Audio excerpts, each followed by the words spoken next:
everyone, comic book reviewer here. This time reviewing on the SpongeBob SquarePants episode, Ripped Pants.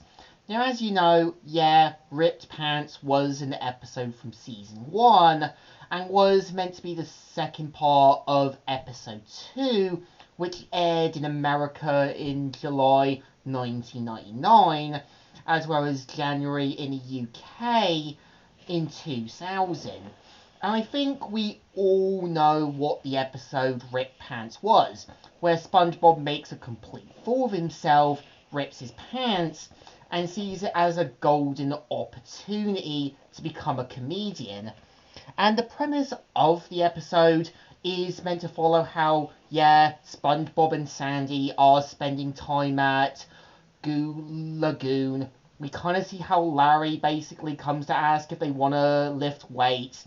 And we see how SpongeBob is basically jealous about Larry, but we see how after an incident he basically rips his pants, and at first he feels a little ashamed, but when he sees how it's making everyone laugh, we see how it's like this giant opportunity where he's getting all this attention. He keeps doing it over and over again.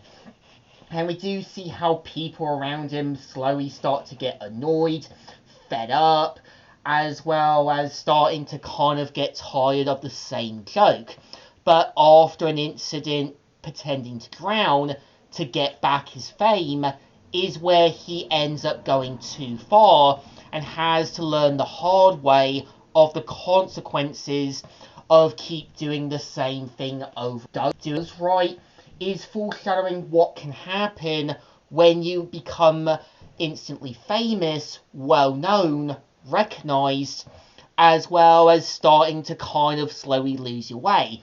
As I think SpongeBob is meant to be the representation of comedians, actors, directors, YouTubers, as well as internet critics.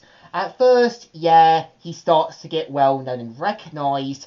Everyone starts to love them, but sooner or later, people around them will start to get annoyed with them, fed up with them, as well as getting fed up with their same material. And this can happen a lot with anything, because, comedians will usually tell the same jokes that leave people bored, tired, as well as fed up. All the same with actors. They're going to be typecast in the same role. That's going to leave people annoyed, no longer seeing them as this big iconic star, or when they get older, they just become these has-beens.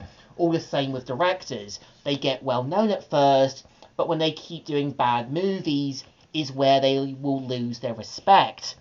And I think what the episode also does a good job at is also showing how most of the times, comedians, YouTubers, critics and all that will stage this big event to get well known or recognised, but of course this ends up damaging their legacy, ends up with them becoming public enemy number 1, or getting themselves in a lot of trouble.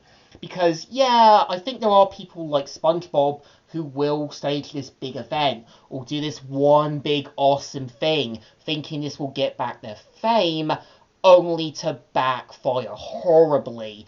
And the problem is, if you do this is just going to leave people annoyed, fed up with you, as well as quickly calling you out for being reckless and stupid.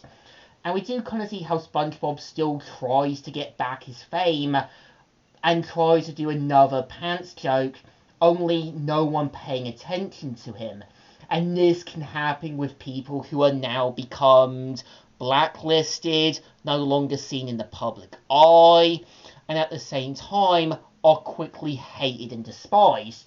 And we see how after SpongeBob finally realises the consequences and meeting other, basically, people who became outcasts themselves, this is a reference to other people from other media backgrounds and comedy tropes, because, sometimes you're going to meet people who've gone into controversy, been blacklisted, gotten themselves into trouble, or are now basically as outcasts. And we do kind of see how SpongeBob does this one big epic song, and this is basically understanding you've messed up and that you're trying to slowly rebuild your legacy and understanding that you screwed up. And I think what the episode gets right at is showing how most of the time when you start to get well known or recognized, you're gonna be seen on the top shelf. You're gonna be respected. You're gonna be seen as this new ideal thing. But if you keep doing the same gimmick over and over again, it's just gonna leave people annoyed with you, fed up with you, and quickly calling you out for not being original. And sometimes going back on your material means understanding that you want to keep things fresh, you want to keep things new, you need to kind of keep yourself relevant. Otherwise you're just going to be boring, stale, and repetitive. And this can happen with media, comedy, social media, and so on. And I think what the episode gets right is showing that, yeah, this can happen with a lot of people. They get well known, recognized, but sometimes one fatal mistake or being typecast and that can get you put on the bottom of the shelf. And I think the episode does a good job showing that there are consequences to a newfound celebrity status. As not only did SpongeBob was close to losing Sandy, his only real friend, but was also close to being a complete outcast. It just took him longer to realise the consequences of his newfound lifestyle. And I think the episode definitely deserves a thumbs up. Still good, and still alright. So, Comic Reviewer here, signing out.